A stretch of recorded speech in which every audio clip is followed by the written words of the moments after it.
box ko na ipapadala. So, bali na puno na siya. Naayos ko na. Bali, for pick up na lang yan. So, puno na yan. Tapos, i-close ko na lang, i-sealed ko na lang. So, yan. Bali, last week ko siya in-order. Last week ako nag-request. And then, dineliver nila mga nasa last week din. And then, for pick up na lang yan. This week, ngayong linggo, pipick upin na lang nila yan. So, itong size ng box na to is premium siya. Premium size. Itong box na to. So, yan. Pakita ko sa inyo yung kanilang list ng yung mga presyo. Ito nga guys, kapag mag-order ka ng box, balikbayan box. Pagdating ng box, pag-deliver, is meron siyang kasamang mga paper information. So, ito yung listahan, shipping rates. Balikbayan box, Transtech LPC. So, ito yon. Send balikbayan box with love from Japan to Philippines. So, ito yung kanilang mga prices. So, ito yung, diba, destination, Metro Manila. Within Metro Manila lang, ito. Outside Metro Manila, Bulacan area, Rizal, Cavite, Laguna. Ito, Luzon, Visayas, and Mindanao. So, ito ang kanilang, yung sizes ng kanilang mga box. Yung pagpipilian mo. Merong super value, merong premium, merong compact. Yung sa akin, ang in-order ko is itong premium. So, ang price niya is 9,000 outside, outside Metro Manila. So, ang premium is, ayan, ang size niya is 55 by 37 by 63 cm. So, ayan, nasa 9,000 siya. So, ang additional pick-up charge kapag pinick up na siya, so, kapag ang area mo, ito, katulad nito, dito sa Japan, yung mga area nito, ayan. Yan, sizes and places. So, ayan ang mga price niya. So, sa akin, ang addition is nasa, kapag premium is dito, nasa 500. Kasi andito ako sa area na to, dito sa Japan. So, yan, ang additional pick-up charge. So, 9,000, kasi sa Pinas, i-deliver siya outside Metro Manila. 9,000 ang price niya. Premium ang box. And then, additional 500 premium box kapag within this area manggagaling. So, ayan. So, yun ang unang ginawa ko nga pala nung nag-order ako is tumawag ako sa telephone number. So, ito yung number na tinawagan ko. So, pwede rin namang sa through website ka mag-order. So, ito yung kanilang website. www.balikbayanbox.gv or meron din sila sa Facebook page, www.facebook.com LBC Transtech. So, ako pinakamadali, nag-order ako through phone call. So, tinawagan ko tong number na to, and then nag-request ako ng box. And then, dineliver nila sa bahay namin. So, yan. Tatanungin ka naman kung okay yung schedule ng delivery, kung may tao, kung pwede, kung may magre-receive. So, yan. Kung kailan pwede mong iset yung date. So, yan, then, deliver, nung nag-order ako, nag-order ako, and then, dineliver nila, wala ka pang babayaran nun.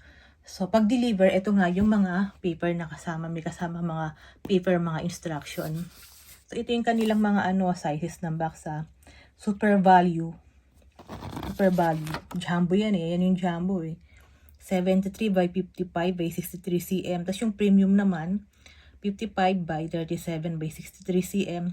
And then yung pinakamura, yung compact, 55 by 35 by 35 cm. So, kapag Metro Manila, inside Metro Manila lang, ito yung pinakamalaki, 11,000. Ang price niya, kapag yung sumunod, 8,500. Yung pinakamaliit, 7,500. So, yan. Ang mga price kapag outside Metro Manila, within this area, Bulacan, Rizal, Cavite, Laguna, ito yung mga price niya. Kapag Luzon area, yan, ang kanilang mga prices. So, ito naman ang Visayas, and then Mindanao, ayan, other island. And then yung additional kapag ipipick up na. So, ayan, kapag yung dito sa Japan, ito yung mga, place na panggagalingan. So, ayan. Tapos, ito yung mga, yung size niya, yung mga additional charges. So, ayan, pwede kang tumawag, landline, phone call, para mag-order ng box, or through website, through internet, o sa Facebook din. Meron din sila sa Facebook. So, ayan.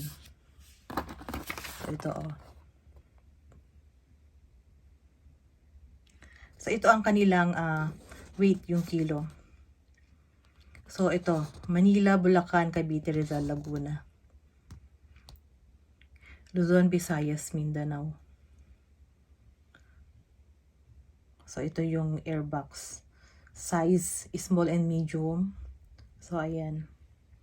So, ito ang kanilang office dito sa Japan, sa Tokyo. So, ayan.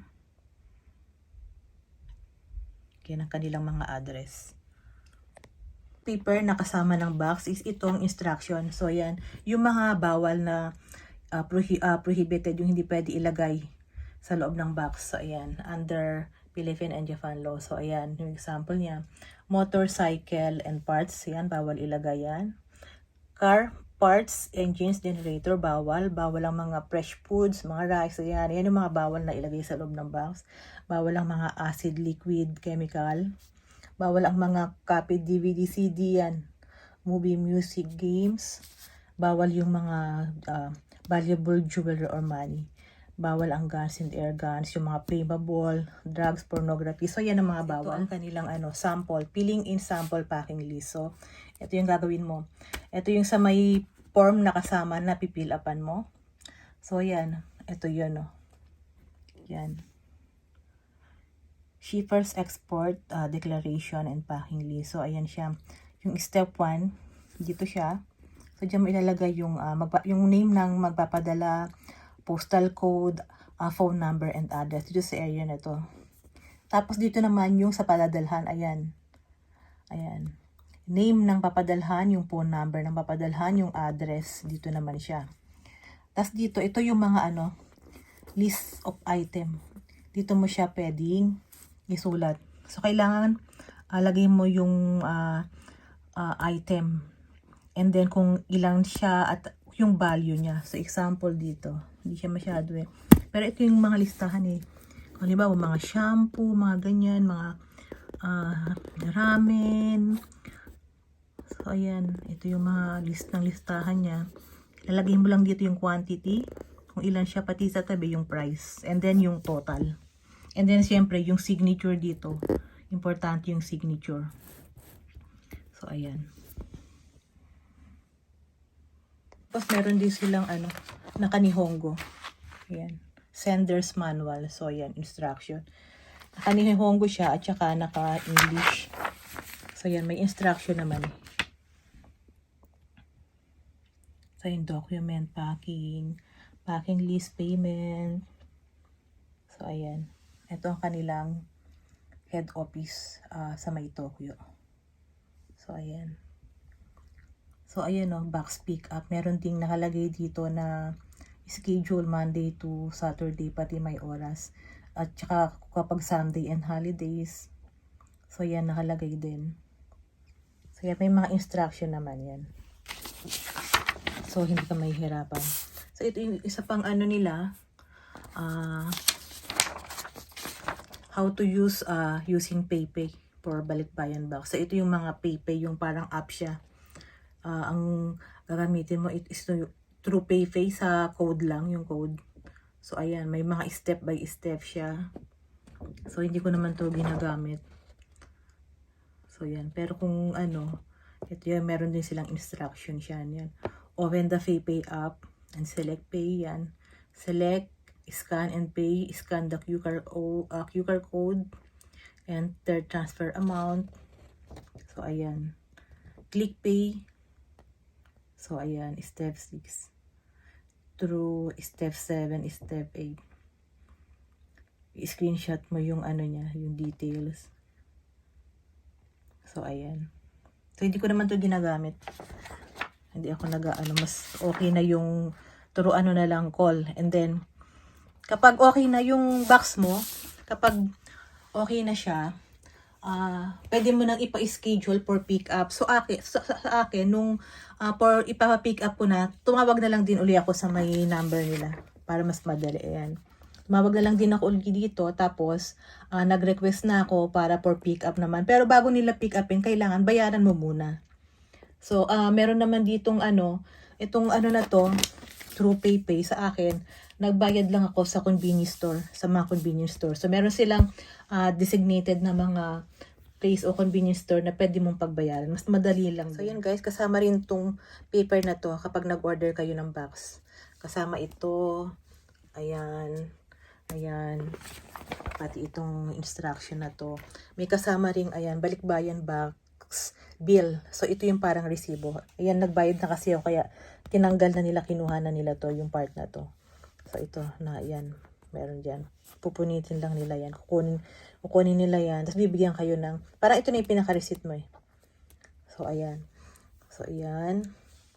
So, ito, ito yung mga convenience store na pwede mong pagbayaran. So, ito yung pwede mong pagpilian. Pwede kang magbayad through 7-Eleven, convenience store. Pwede sa Lawson, sa Family Mart, sa Sankus, sa Daily, Ministop, AM, PM. Ito pa. Yan, yung mga yan. So, yan ang mga pwede mong pagbayaran na convenience store. So, ang pinakamadali dyan is tong 7-Eleven, Lawson, and Family Mart. Kasi maraming branches yan everywhere dito sa Japan. So, sa Lawson ako nagbayad. Pinakita ko lang tong papel na to. And then, nagbayad ako ng 9,500.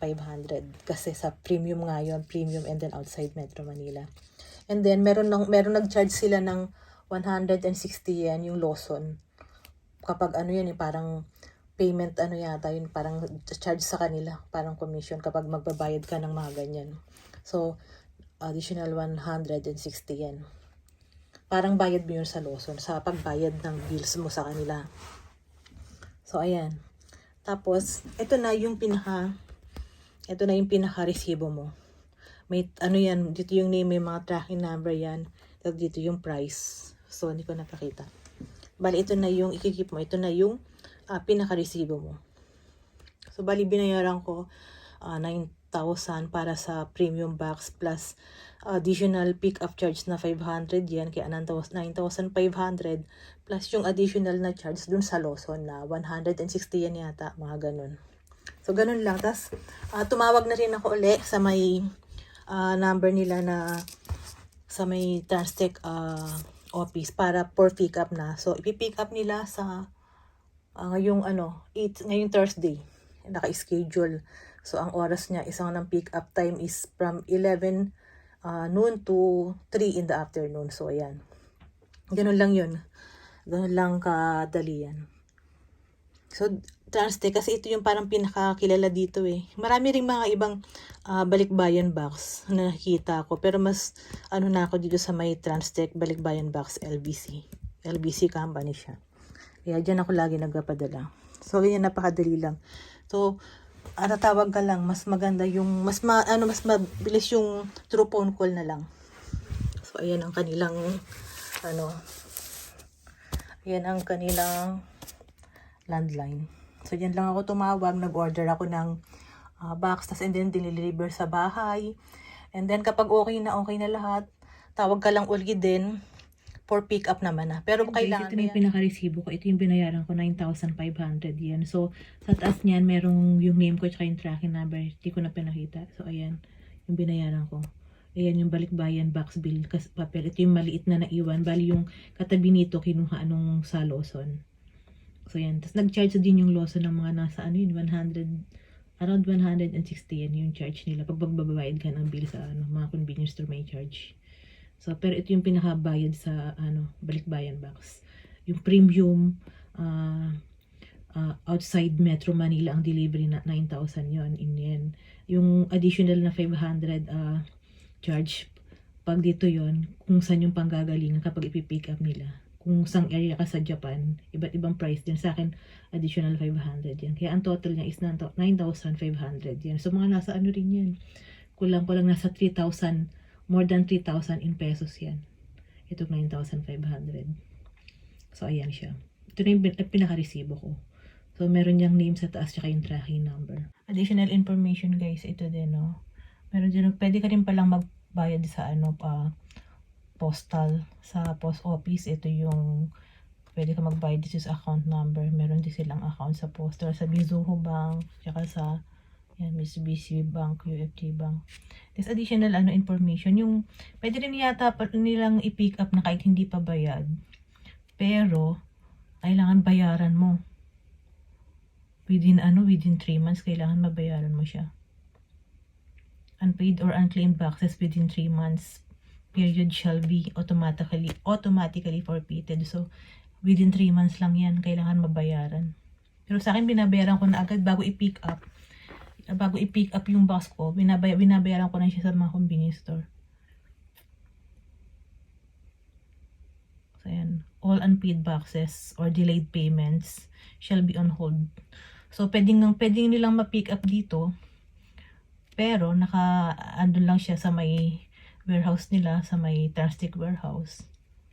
So, naka-on hold lang yan. Hindi nila ma-send sa destination. At meron lang limit na 3 months lang, 3 months period lang, kailangan within 3 months mabayaran mo. At saka yung sender, kapag pwede siyang i-charge ng additional 1,000 yen storage fee kapag pinatagal mo yung bayad. Kasi nakuha na nila, na-pick up na nila dito sa panggagalingan. Kasi hindi mo binayaran, parang may stock dun sa warehouse nila. So, pwede ka pang ma-charge ng 1,000 yan storage fee. So, kaya mas maganda, bago i-pick up, bayaran mo na, bayad na siya. Para ma-deliver din agad, di ba? So, yan, additional info. Guys, yung nakalagay, premium box siya. Diyan, tracking number. Yan, yung from, diyan may lalagay yung name ng sender and ito yung name ng receiver address, contact number. Ito yung size ng premium. Mas box. Malaki yung jumbo. Yung pinakamalaki nila malaki. So, ito premium box lang yan. So, yan. I-close ko na lang siya, iti-tape ko na lang. And then, ready na siya for pick. So, pagkakaalam ko, kailangan yung mga box hindi siya lalagpas ng 50 kilo. Hindi siya lalagpas ng 50 kilo. Alam ko, kailangan, bawal din pala yung mga nakaumbok na. Yung parang floppy na masyadong nakaumbok. Kailangan flat pa rin yan. Yan yung mga side niya, pati yung sa taas. Bawal yung sobrang mga nakaumbok na. So, ayan. Yan, lagay ko dito yung kopya para sa mag-pick up. Nung diniliver to, itong empty box na to, dito rin nakalagay yung mga papel.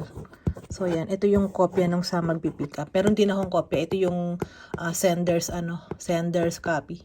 Yung mga, info ng mga item, products na nasa loob ng box. Pati yung name, address ng sender at ng receiver. So, ayan. Nilagay ko siya dito. Binali ko siya.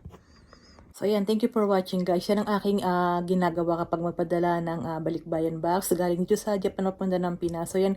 Sana meron kayong konting natutunan sa aking shinare kung paano ako nagpapadala ng balikbayan box. Galing Japan papunta ng Pinas. So, yan. Thank you for watching. Don't forget to subscribe and click the bell button para update kayo kapag meron ako mga bagong upload na video. Yan. Thank you for watching. And tutuloy ko na yung aking paglilinis ng kwarto. Yan. Thank you for watching, guys. Ciao!